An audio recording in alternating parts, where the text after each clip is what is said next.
Okay. The next thing that I want to do is work a little bit on these lips. She's got beautiful full lips as it is, but I just want to show you guys how you can firm and fill them up a little bit with, again, the dodge and burn tools. So let's go ahead and select our dodge tool and increase the size of these lips real quick.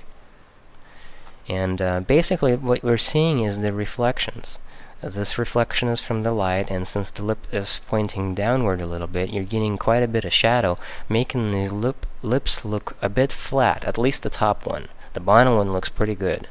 So what I want to do is I'm going to lighten up the center and darken out the edges to give them a little bit more roundness.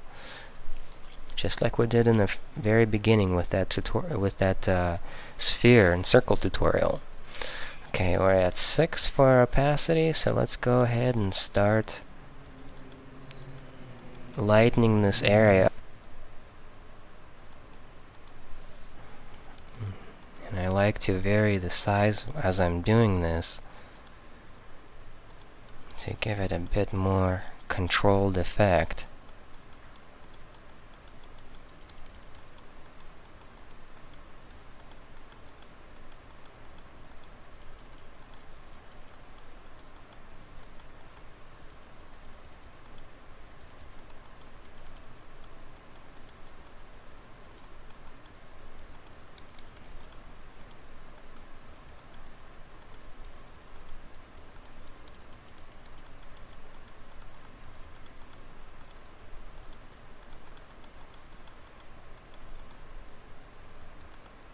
Okay, let's step back and see what we've done. And we've lightened up that top lip a bit.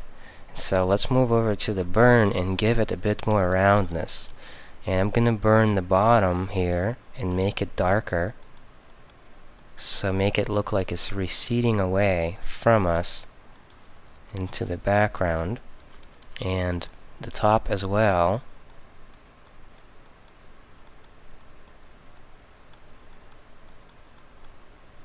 Let's darken up this side a little bit just because it's further away in the shadows and we don't want to make it look too bright. Okay, let's see where we are. So basically gives it a little bit more of a fuller lip and not as flat, you know. And then we can definitely increase some of its, since we lighten it up, a lot of that saturation basically got duller. So what we can do later is increase its color just a tad. Let's do the same thing a little bit on the bottom lip as well. Let's go ahead and do the dodge first, just to round it out and give it a perfect circular shape.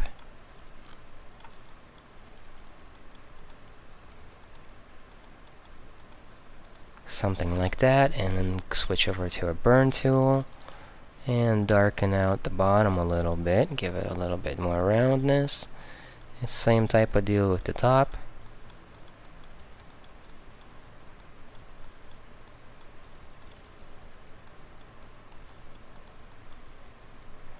Kinda like that. And that's definitely making our lips look more rounded. You know, not a huge change, but just enough to make a difference there. So that looks wonderful. I may even darken up this little highlight on the bottom of the lips where the skin transitions into the lips, just so it's not so bright and distracting. Just a few passes back and forth should do the trick. We don't want to make it completely dark, just enough to make a difference.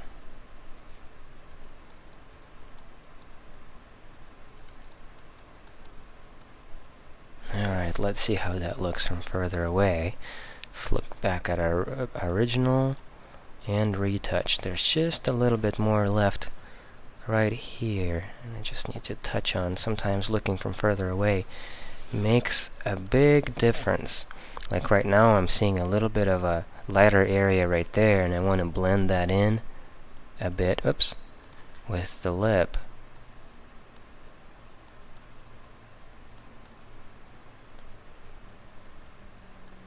There we go.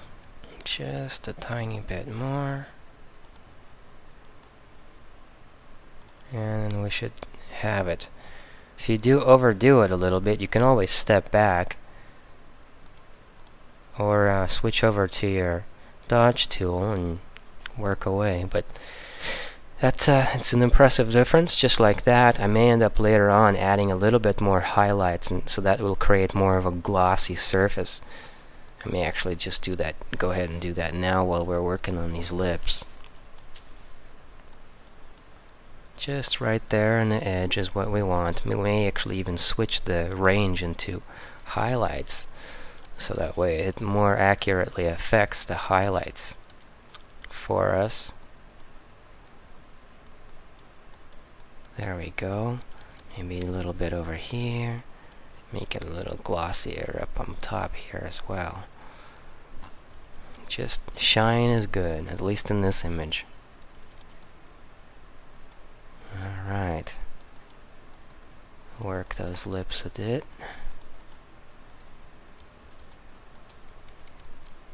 Okay, let's step back again. See how that's turning out. Quite a marked difference.